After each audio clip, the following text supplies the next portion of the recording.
ନାଇଁ ରେଟ୍ଟା ଠିକ ଅଛି। ସମ୍ବଲପୁରରୁ ମୁଁ ମାନେ ରିପୋର୍ଟ ନେଲି। ସମ୍ବଲପୁର ସାଇଡରେ 26 ଟଙ୍କା ଅଛି ଆଳୁ ରେଟ୍, 26 ଟଙ୍କା 26, ଏବଂ ଏଠି ମଧ୍ୟ 30 ରୁ 32 35 ଏଇ ଟାଇପ୍ର ଅଛି। ତେଣୁ ଏତିକି ପାନିକ ହେବା ଆବଶ୍ୟକ ନାହିଁ। ଆଳୁ ସଫିସିଏଣ୍ଟ ଅଛି ଏବଂ ଆଳୁ ମଧ୍ୟ ରେଟ୍ ଠିକ ଅଛି। କାହିଁକି ନା ଏଟା ଯେହେତୁ ଏଠି ପ୍ରଡକ୍ସନ ନାହିଁ ଆମ ରାଜ୍ୟରେ, ବାହାର ରାଜ୍ୟରେ ଯାହା ରେଟ୍ ଅଛି ସେଇ ଅନୁଯାୟୀ ଆମର ଖାଲି ଟ୍ରାନ୍ସପୋର୍ଟେସନ ଆଉ ଲାଭ, ବ୍ୟବସାୟୀ ମାନଙ୍କ ଲାଭ ଦେଖିକିରି ରେଟ୍ଟା କରାଯାଉଛି।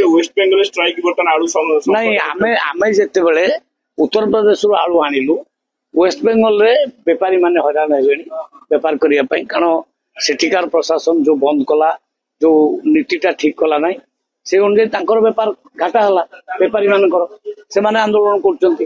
ତେଣୁ ଆମେ ତ ଆଉ ୱେଷ୍ଟବେଙ୍ଗଲ ଉପରେ ନିର୍ଭରଶୀଳ ହେଇକରି ଉପାସ ରହିବୁ ନାହିଁ। ଆମେ ପଞ୍ଜାବରୁ ବି ଆଣିବୁ, ଉତ୍ତରପ୍ରଦେଶରୁ ଆଣିବୁ, ଯୋଉଟା ଆବଶ୍ୟକ ଆମର ପୂରଣ ହେଇପାରିବ ସେ ଜିଲ୍ଲା ରାଜ୍ୟ ମାନଙ୍କୁ ଆମେ ଆଣିବୁ। ଦିଟା ଟ୍ରେନର ବ୍ୟବସ୍ଥା ହଉଛି। ଦିଟା ଟ୍ରେନ ମାନେ 48,000 କ୍ୱିଣ୍ଟାଲ ଆଳୁ ଆସିକିରି ପହଞ୍ଚିବ। ଡିସିସନ ନେଇ ନିଆଯାଇଛି, ପର୍ଯ୍ୟାପ୍ତ ଆଳୁ ପହଞ୍ଚିବ ଆସିକିରି 2-4-5 ଦିନ ଭିତରେ ପହଞ୍ଚିବ। ଆଜି ତ କାଲି ଡିସିସନ ନିଆଯାଇଛି, ଆଜି ଆସିବ।